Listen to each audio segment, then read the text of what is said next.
चित्रगुप्त एक बड़ा सा रजिस्टर खोले हुए बैठे थे कि तभी यमराज हंसते हुए चित्रगुप्त के पास जाकर बोले, चित्रगुप्त, शायद तुम नहीं जानते कि यम है हम।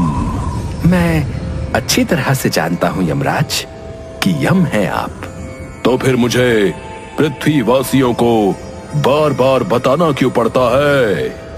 यमराज, आप इस वक्त पृथ्वी पर नहीं बल्कि आकाश में हैं।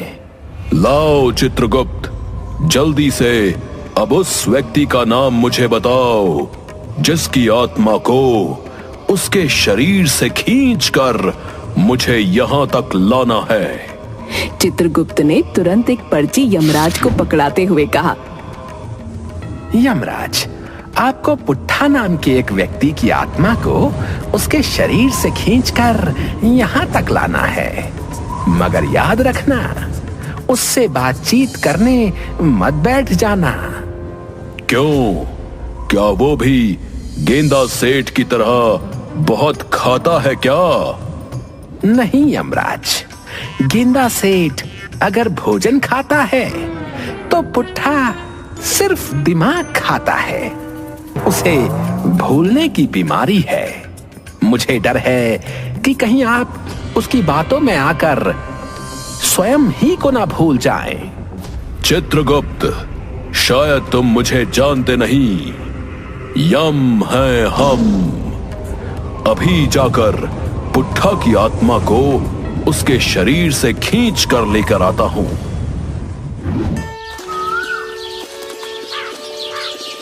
इधर पुट्ठा दोपहर के समय सोते हुए अचानक उठकर अपनी पत्नी शर्मीली से बोल उठा, देखो कांता भाई, अब तुम हद पार कर रही हो। हाँ, माना कि तुम मुझसे बहुत अधिक सुंदर हो, लेकिन इसका मतलब ये नहीं कि तुम मेरा मजाक उड़ाओ। हाँ, मैं भी जवानी में बहुत सुंदर दिखता था, बता रहा हूँ। शर्मीली अपना सर पीटती हुई बोली, सत्यानाश जाए तुम्हारा। अरे मैं तुम्हारी पत्नी शर्मीली हूँ, कोई कांताबाई नहीं। बस तुम कांताबाई को कैसे जानते हो? जहाँ तक मैं जानती हूँ, कांताबाई तो यहाँ से कुछ दूर गांव में एक कोठा चलाती है। कहीं तुम नाचने वाली के चक्कर में तो नहीं पड़ गए? शर्मीली की बात सुनकर पुट्ठा तुरंत उठकर शर्मीली के पास आकर, तुम अपने आप को समझते क्या हो मुखिया? है तुम्हें क्या लगता है कि तुम मेरी शिकायत मेरी पत्नी से कर दोगे? अरे उससे पहले मैं मार मार कर तुम्हारा बुरा हाल कर दूंगा, बता रहा हूँ। इतना बोलकर पुट्ठा ने थप्पड़ों की बौछार अपनी पत्नी शर्मीली के ऊपर कर दी। शर्मीली पुट्ठा को धक्का देते हुए बोली, पता नहीं कौन सा मनहूस दिन था जब मेरी शादी तुमसे हुई। अरे यमराज रोज रोज आते हैं और किसी न किसी को लेकर चले जाते हैं। आखिर यमराज तुम्हारे पास क्यों नहीं आते? इतना बोलकर शर्मीली क्रोधित होकर वहां से चली गई। पुट्ठा अपने आप से बोला, यमराज, यमराज नाम कुछ सुना सुनाया लग रहा है। तभी पुट्ठा के कानों में यमराज की आवाज टकराई। जब लोगों का समय आ जाता है तो उन्हें यमराज याद आ ही जाता है। पुट्ठा ने देखा कि यमराज उसके सामने खड़े मुस्कुरा रहे थे। कौन हो तुम? ये सुनकर यमराज बुरी तरह से क्रोधित हो गए। मैं बता बता कर थक गया हूँ कि यम है हम, यम है हम, यानी कि यमराज। तुम्हारा भैंसा तो नजर नहीं आ रहा। अबे मुझे तो बताया गया था कि तू भुलक्कड़ है। तुझे कैसे पता कि मेरी सवारी भैंसा है? क्योंकि तुम्हें देखकर ही लगता है कि तुम्हारी सवारी भैंसा ही होगी। खैर छोड़ो, ये बताओ तुम्हारा भैंसा कहाँ है? तुम्हारा घर बहुत छोटा है, इसलिए मैं अपने भैंसे को बाहर बांध कर आया हूँ। मुझसे क्या चाहते हो कामराज? अरे कामराज नहीं, यमराज। तुम्हारे प्राण लेने आया हूँ। मुझे आदेश मिला है कि पुट्ठा नाम के भुलक्कड़ व्यक्ति की आत्मा खींचकर नर्क में पहुंचा दी जाए। यमराज की बात सुनकर पुट्ठा मुस्कुराते हुए बोला, हाँ हाँ, तो फिर जाकर उस भुलक्कड़ पुट्ठा की आत्मा को खींचकर नरक रूप में झोंक दो। मेरा नाम पुट्ठा थोड़ी है। इतना बोल पुट्ठा अकड़ता हुआ सीधा घर से बाहर निकल गया। अजीब इंसान है। यमराज सामने खड़ा है और ये यमराज से डरने की बजाय उसकी आंखों में आंखें डालकर बात कर रहा है। अरे, यमराज को देखकर तो बड़े बड़े बलशाली पसीना छोड़ जाते हैं। इसकी हिम्मत कैसे हुई मुझसे ऐसे बात करने की? पुट्ठा सीधा अपने खेत में जाकर बैठ गया कि तभी वहां शर्मीली आकर उससे बोली, तुमसे पीछा छुड़ाने के लिए तो मैं घर से यहाँ आई थी, तुम यहाँ भी आ गए। देखो महानता, मैं जानता हूँ कि तुम सुंदर हो, लेकिन मैं भी जवानी में कम सुंदर नहीं था। बाहर में गई कांता और महानता, और बाहर में गई तुम। लगता है मुझे यहाँ से भी जाना पड़ेगा। शर्मीली ने इतना कहा ही था कि यमराज फिर से भैंसा लेकर वहां आ गए। मैंने पता कर लिया है कि तुम्हारा ही नाम पुट्ठा है। क्या? मेरा नाम वाकई पुट्ठा है? मुझे अभी अभी पता लगा। अबे क्या पागल है क्या? तेरे सामने यमराज खड़ा है और तू डर से थर थर कांपने की बजाय मुझसे ऐसे बातें कर रहा है जैसे कि मैं कुछ हूं ही नहीं। क्योंकि मैं जानता हूँ कि तुम यमराज नहीं हो। सच तो यह है कि तुम गांव के मुखिया हो, जो भेष बदलकर मेरी पत्नी से शिकायत करने आया है। किस बात की शिकायत? कुछ दिन पहले मैं गलती से जमुना बाई के कोठे पर चला गया था। लेकिन कुछ देर पहले तो तुम्हारे घर में कांताबाई के कोठे की बात चल रही थी। हाँ, तो मैं भी तो कांताबाई की ही बात कर रहा हूँ। लेकिन तुम तो अभी जमुना बाई की बात कर रहे थे। हाँ, तो मैं भी तो कांता भाई की ही बात कर रहा हूँ। पुट्ठा की बात सुनकर यमराज अपना सर पकड़कर बैठ गए। पुट्ठा को अकेले बातें करते देख शर्मीली गुस्से से बोली, मुझे इसी बात की उम्मीद थी कि तुम एक दिन पगला जाओगे। पहले तो भुलक्कड़ थे, अब तुम अकेले अकेले बातें कर रहे हो। देखो बजरंगी, मैं जानता हूँ कि मैं भुलक्कड़ हूँ, लेकिन मैं पागल नहीं हूँ। कौन बजरंगी? अरे तुम मेरी पत्नी बजरंगी नहीं हो क्या? हाँ, मेरे पतिदेव, मैं बजरंगी हूँ। अब मुझे बताओ कि तुम किससे बातें कर रहे हो? पता नहीं, मेरे सामने कोई भैंसा और गदा लिए मुखिया खड़ा हुआ है, जो अपने आप को यमराज बोल रहा है। कह रहा है कि वो मेरी आत्मा को खींचकर नरक में ले जाएगा। ये सुनकर शर्मीली बहुत ज्यादा खुश होते हुए बोली, क्या बात कर रहे हो तुम? अगर ऐसी बात है तो फिर तो मैं आज पूरे गांव में लड्डू बांटूंगी। कहाँ है यमराज? मेरे सामने खड़े हैं कामराज।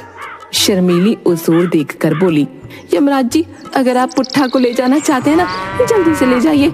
मैं इससे तंग आ चुकी हूँ। सिर्फ मैं ही नहीं, बल्कि गांव का हर आदमी इससे तंग आ चुका है। आप लेकर जाइए इन्हें, मुझ पर बड़ा एहसान कर दीजिए। पुट्ठा, जो कभी भी किसी किरदार में खोकर खुद को भूल जाता था, रोता हुआ यमराज से बोला, आप देख रहे हैं कामराज, ये मेरी पत्नी नथनिया है। अरे सावित्री अपने पति के प्राण देने के लिए यमराज से भिड़ गई थी। एक ये मेरी पत्नी नथनिया कितनी खुशी से कह रही है कि आप मेरे प्राण खींच कर ले जाएं। जानते हो क्यों? ये मुझसे अधिक सुंदर है और मैंने इसे बस ये कह दिया कि जवानी में मैं इससे अधिक सुंदर था। इतना बोलकर पुट्ठा अपनी पत्नी से बोला, मुझे क्षमा कर दो नथनिया, मैं जवानी में बिल्कुल भी सुंदर नहीं था, तुम ही सुंदर हो। ये सुनकर शर्मीली का गुस्सा 7वें आसमान पर पहुंच गया।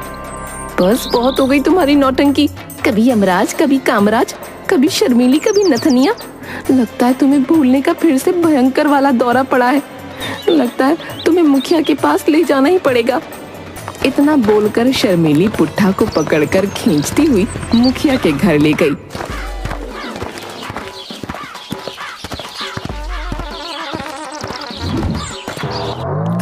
क्या हुआ शर्मीली, तुम पुट्ठा को क्यों घसीट कर मेरे घर लाई हो? आप नहीं जानते मुखिया जी, इन्हें फिर से भूलने का दौरा पड़ा है। इन्हें कभी तो यमराज नजर आ रहे हैं, कभी कामराज नजर आ रहे हैं, और इन्हें मैं नथनिया नजर आ रही हूँ, और कभी कभी इन्हें जमुना भाई, कांता बाई की याद आ रही है। मुखिया ये सुनकर बुरी तरह से डरता हुआ बोला, अरे तो जाओ, जाकर इसे किसी पागल खाने में भर्ती करवाओ भाई। हैं? यहाँ क्यों लाई हो? पता नहीं कब ये पागल बिना बात के मेरा गाल सुजा देगा। ले जाओ इसको। वैसे तो बड़ी बड़ी डींगे हाँकते हो कि मैं गांव का मुखिया हूँ। अरे मुसीबत में तुम काम नहीं आओगे तो कौन काम आएगा? और अगर तुम किसी काम के नहीं तो छोड़ दो मुखियागिरी। तभी वहां पर यमराज अपने भैंसे सहित उन तीनों के सामने प्रकट हो गए और क्रोध भरी नजरों से शर्मीली की ओर देखने लगे। अरे शर्मीली, पुट्ठा झूठ नहीं बोल रहा, ये तो सचमुच के यमराज है। इतना बोलकर मुखिया यमराज के पैरों पर गिर गया। यमराज जी, सही सही बताइए कि आप किसे लेने आए हैं। अभी तो मैंने संसार में कुछ देखा भी नहीं। अभी मेरी आयु ही कितनी है यमराज जी? सिर्फ 60 बरस।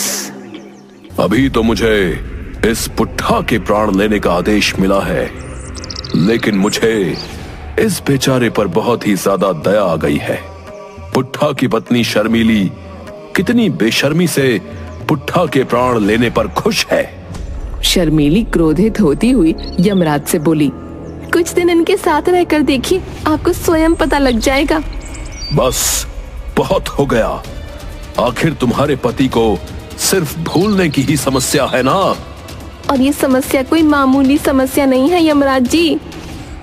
अगर ऐसी बात है तो सबसे पहले मैं तुम्हारे पति की इस समस्या को दूर करूंगा, उसके बाद ही मैं इसके प्राण खींच कर ले जाऊंगा। मैं अभी कुछ देर में आता हूं। इतना बोलकर यमराज वहां से गायब हो गए।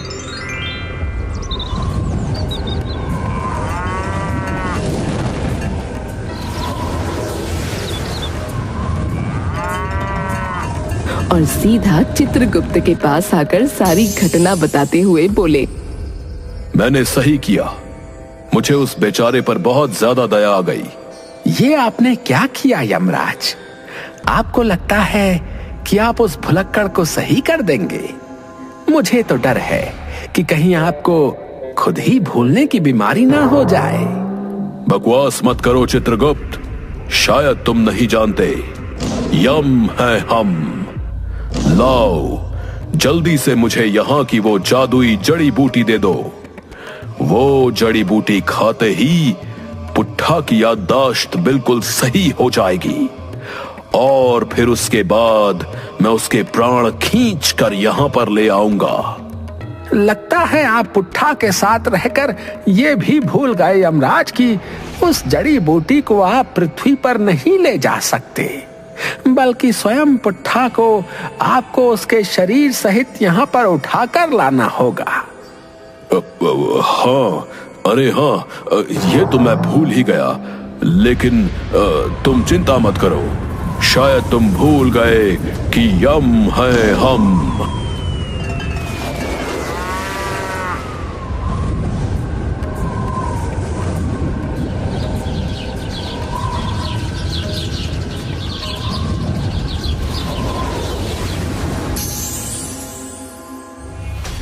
चलो मेरे साथ।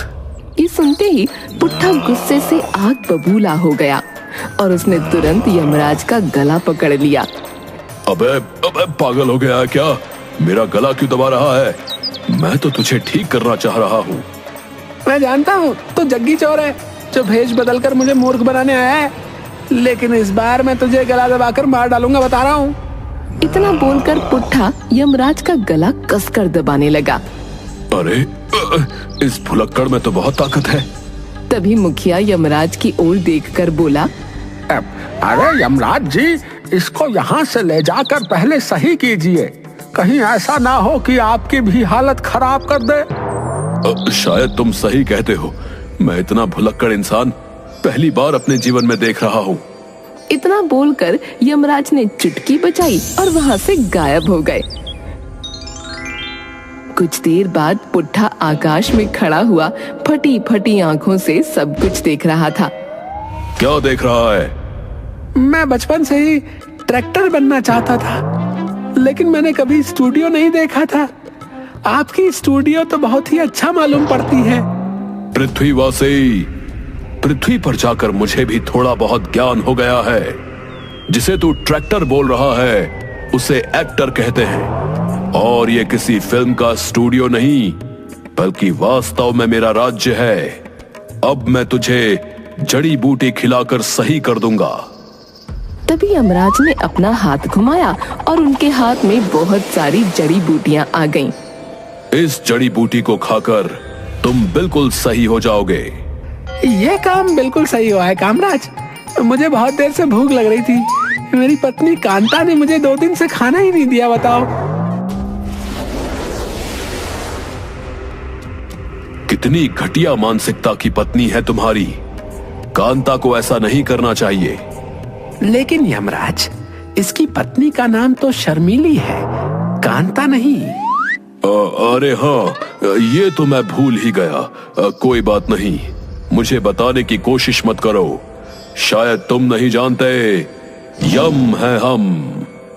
इतना बोलकर यमराज पुट्ठा से बोले, तुम ये जड़ी बूटियां खा लो, तुम सही हो जाओगे। पुट्ठा ने देखते ही देखते सारी जड़ी बूटियां खा ली, मगर अगले ही पल उसमें परिवर्तन आ गया। पुट्ठा ने तुरंत यमराज का गदा छीन लिया। कहीं तुम पागल तो नहीं हो गए? लाओ मेरा गदा वापस करो। लगता है तुम्हारा दिमाग ठिकाने नहीं है। यमराज मैं हूँ, तुम नहीं। मैं तुम्हारे प्राण इसी समय खींच लूंगा।